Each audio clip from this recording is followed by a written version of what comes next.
A'udzu billahi minasyaitonir rajim. Bismillahirrahmanirrahim. Alhamdulillahi rabbil alamin wal 'aqibatu lil muttaqin wa la 'udwana illa 'alal zalimin. Asyhadu an la ilaha illallah al-malikul haqqul mubin wa asyhadu anna Muhammadar Rasulullah shadiqul wa'dil amin. Allahumma shalli ala sayyidina Muhammad wa ala ali sayyidina Muhammad. Wakfina bihalalika an haramika wa aghnina bifadlika amman siwak. Amma ba'd.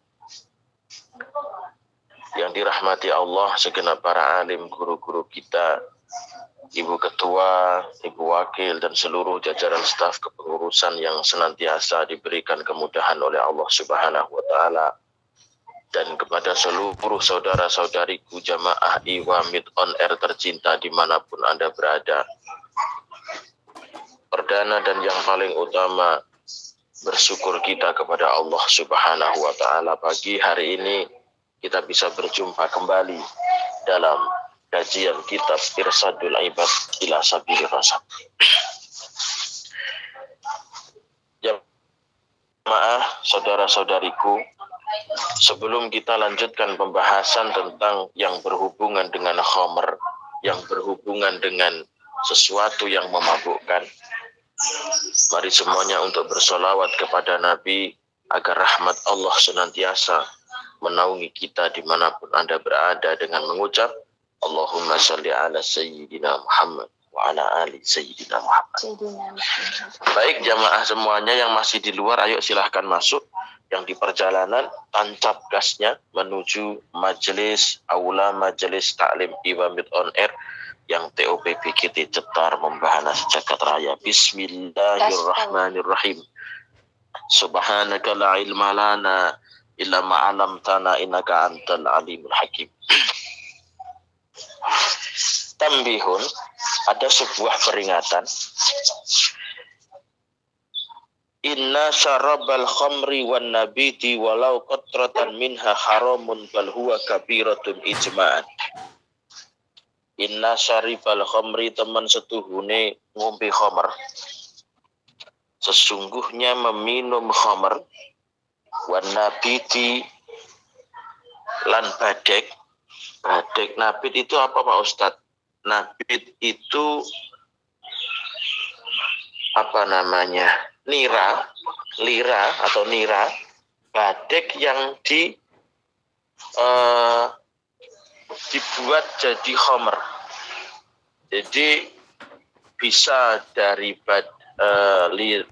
niranya kelapa, bisa dari niranya kurma, bisa dari, kalau di Tuban apa itu namanya, kayak kelapa kecil-kecil namanya apa itu, lupa saya. Cengkir, degan apa? Degan. Kayak Siwal. Nah, siwalan. Nah, niranya siwalan yang di situ dibuat menjadi arak, diawetkan atau dipendam dalam tanah ataupun itu sampai minimal 15 hari, bahkan 1 bulan, bahkan 2 bulan, terus dibuat seperti jadi arak.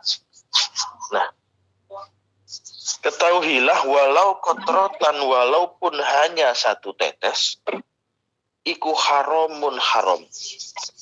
Setiap arak, khamr, baik itu terbuat dari kimia, pengolahan kimia seperti arak-arak yang modern, arak-arak dengan merek-merek yang modern, merek Gabriel, merek Manson, merek ini. Pak Ustadz kok tahu banget? Tahulah, ada Google. Saya biasanya googling itu merek-merek arak atau merek-merek minuman memabukkan. Itu kita harus tahu loh ya. Jamaah Iwamid harus ngerti loh, merek-merek minuman yang memabukkan, yang haram itu harus tahu. Orang, kenapa kita harus tahu? Sekarang kita itu hidup di zaman modern. Kita tidak akan pernah mengerti kalau kita tidak tahu. Contoh, umpamanya saya pergi ke Hong Kong umpamanya. Hong Kong itu kan bukan negara mayoritas muslim. Kalau saya tidak ngerti tidak tahu merek-merek minuman keras, maka bisa bahaya. Di sana ada resto, ya, kan kita tidak tahu di resto itu nanti apa, makanannya apa, minumannya apa.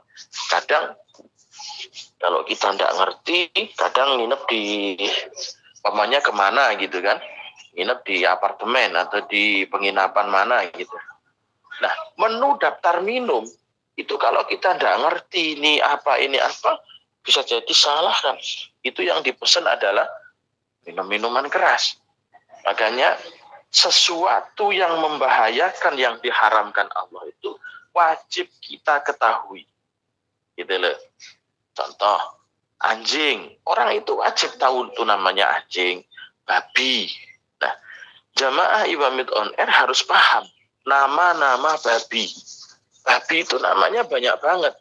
Ada babi, ada pork, ada pig, ada kode-kode babi itu sangat banyak sekali di makanan dan minuman.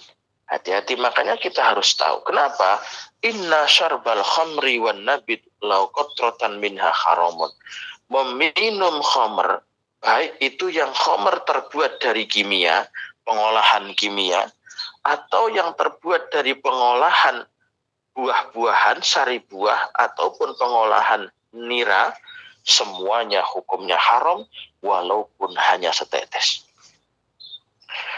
Wa huwa kabiratun ijma'an, meminum khamr dan sejenisnya hukumnya adalah dosa besar, termasuk dosa besar menurut kemufakatannya para ulama. Wa yakfuru lan kufur, wa yakfuru lan kafir sapa mustahilliha, sapa mustahiluha wong kang ngalalake khamr. Wa khuddalan tinhat sapa saribuha wong kang ngombe khamr. Seseorang yang di dalam hatinya atau ucapannya mengucap bahwa khamr dan sejenisnya itu adalah halal, maka hukumnya kafir. Hukumnya kafir. Bahkan di dalam kitab Sulam Taufik, sarahnya Sulam Taufik namanya Is'adur Rafiq kitabnya, itu disebutkan salah satu yang menyebabkan kemurtadan seseorang dari muslim menuju kafir adalah menghalalkan khamr. Seseorang yang menghalalkan khamr, maka dia murtad, keluar dari Islam. Wa khuddalan den cambuk, wa khuddalan den cambuk den had sapa saribuha wong kang ngombe khamr arbauna kelawan ping 40 apane jaldatan cambukane. Ketika ada orang yang meminum khamr, maka harus dicambuk 40 kali, disabeti ping 40 sampai kapok.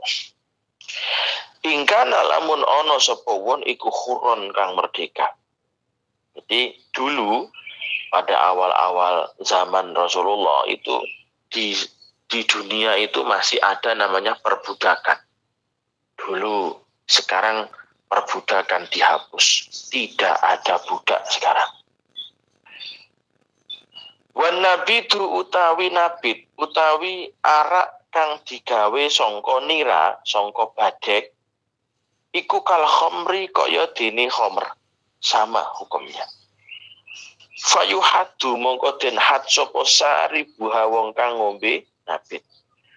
Orang yang meminum nira yang sudah dijadikan arak, badhek sing ditutup sing sampai dadi arak, diombe iso mabuk. Bisa juga dari tape. Air tape itu kalau didiamkan, diperes, didiamkan di tempat yang tertutup selama minimal 15 hari atau bahkan 20 hari, itu bisa menjadi arak. Seperti itu. Jadi intinya arak itu mau terbuat dari apapun, baik terbuat dari campuran bahan kimia atau sari dari buah, atau nira atau badek dari pohon kelapa, pohon kurma, pohon siwalan, dan sejenisnya, maka banyak juga haram, satu tetes pun juga haram. Ini yang perlu diketahui. Kita lanjutkan. Khatimatun, ada penutupan atau pembahasan terakhir tentang minuman keras. Khatimatun fi aklil hasisah wal banji. Fi aklil hasisati wal banji, yaitu menjelaskan tentang mengkonsumsi ganja dan kecubung. Jamaah Iwamid sudah pernah melihat pohon ganja? Ada yang sudah pernah lihat? Ini ganja yang di situ menyebabkan ngefly.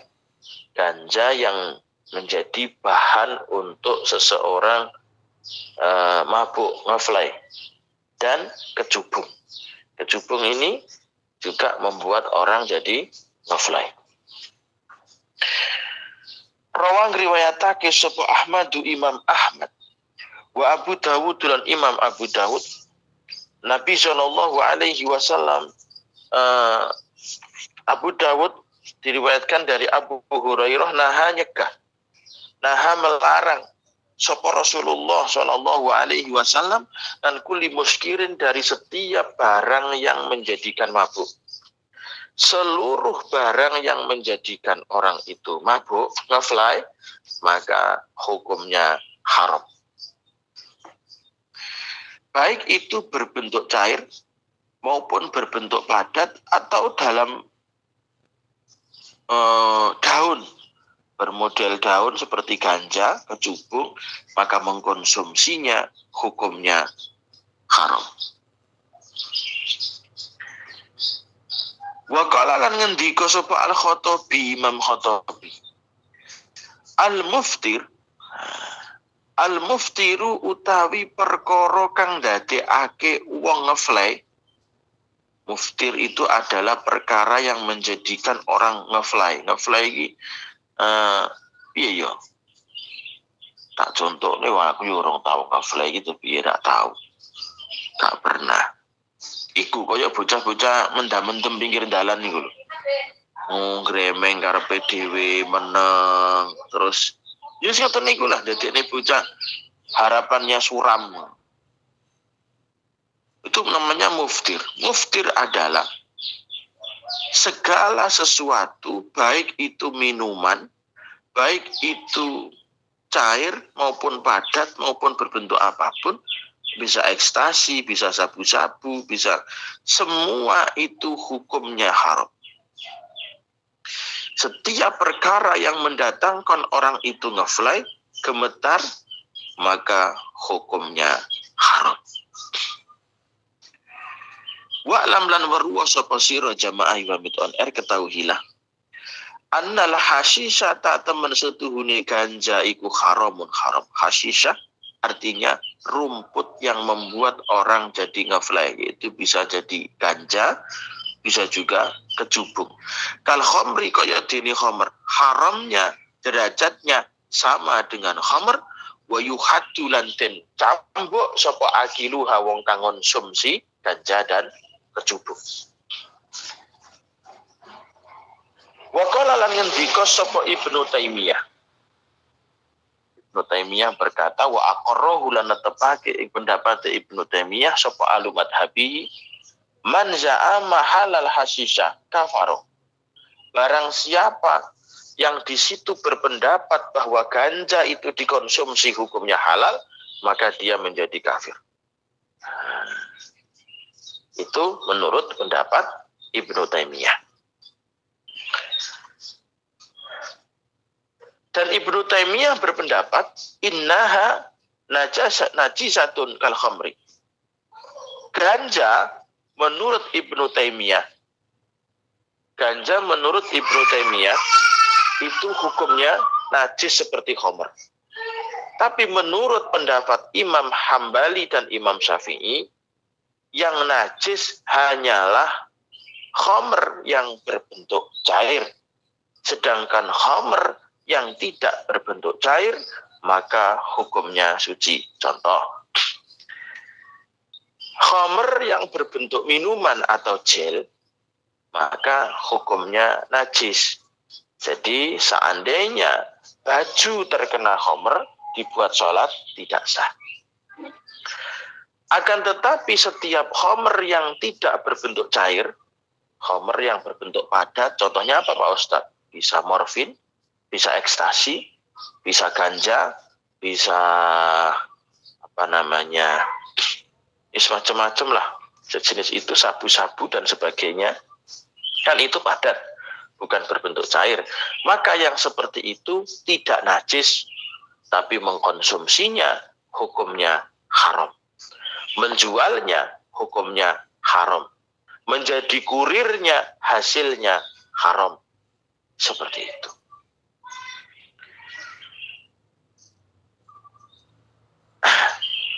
Wa inna mahadasa lan angin pestini anyar teko opo hasisah fi maji itanar ing dalam tekane wong tanar ila baladil Islam, wong tartar ya. Jadi yang membawa ganja dan sejenisnya itu dulu orang tartar ila baladil Islam maring negara Islam.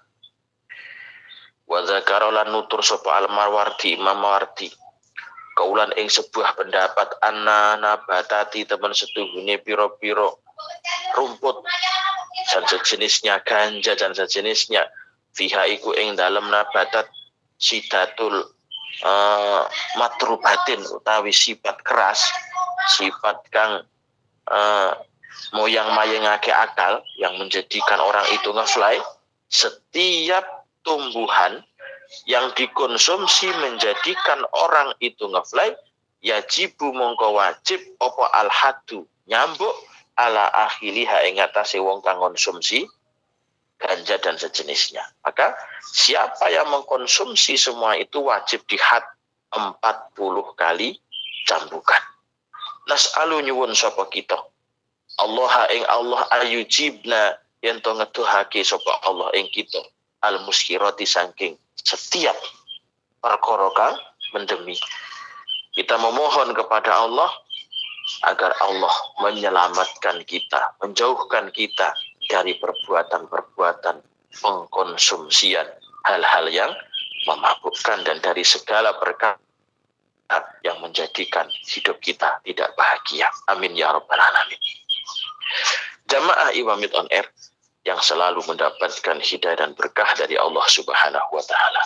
Setelah kita pelajari tentang khamr, setelah kita mengerti bagaimana dosanya, bagaimana dampak yang ditimbulkan, maka saya mengingatkan kepada diri saya sendiri dan umumnya kepada seluruh jamaah Iwamid, hati-hati, semakin akhir zaman khamr ini semakin merajalela.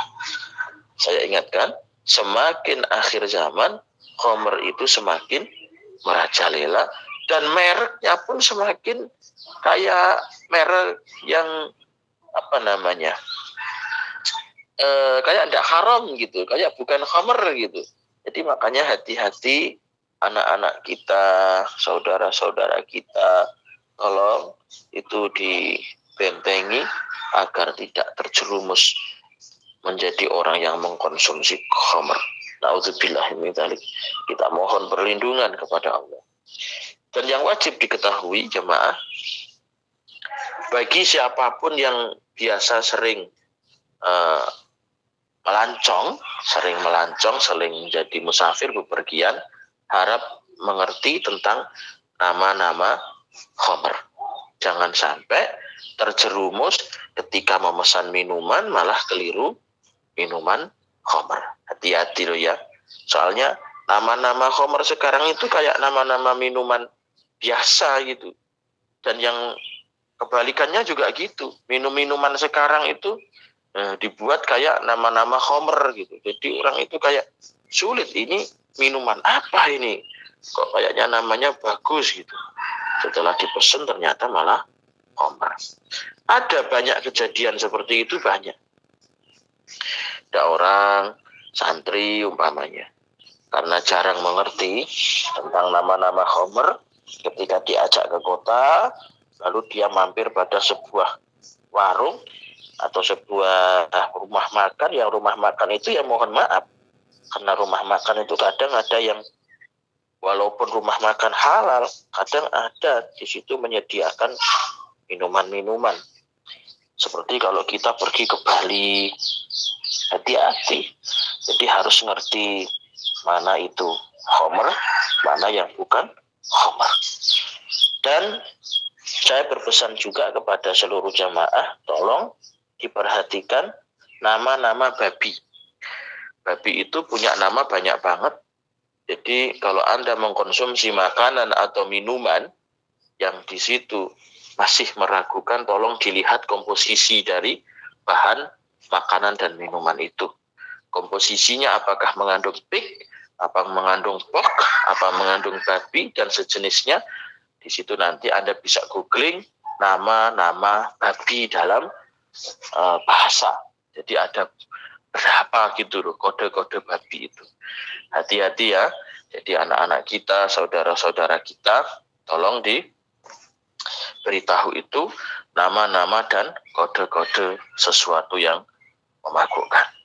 Nah, jamaah Ibamit on Air yang selalu mendapatkan hidayah dan berkah dari Allah, semoga Allah memberikan kita kekuatan dan hidayah untuk senantiasa menjauhi apa yang diharamkan.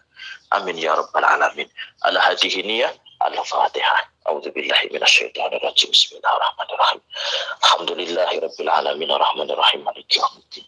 Iyyaka na'budu wa iyyaka nasta'in ihdinas siratal mustaqim. Siratal ladzina an'amta 'alaihim ghairil maghdubi 'alaihim waladdallin.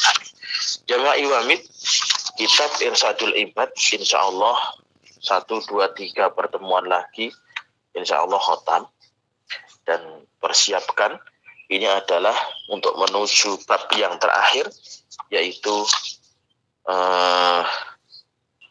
bab taubat. Terakhir ada bab namanya babut taubah, yaitu bab tentang taubat. Dan untuk membahas tentang bab taubat, kita bahas di perjumpaan berikutnya. Insya Allah 2-3 pertemuan selesai dan kitab Irsadul Ibad ila Sabili Rosad khatam. Jamaah Iwamid, menjadi kayak di pesantren aja ya, bisa khotam kitab Irsadul Ibad ila Sabili Rosad. Ini adalah kitab, saya kasih tahu, kitab Irsadul Ibad ila Sabili Rosad ini adalah kitab tendensinya umat Islam Indonesia.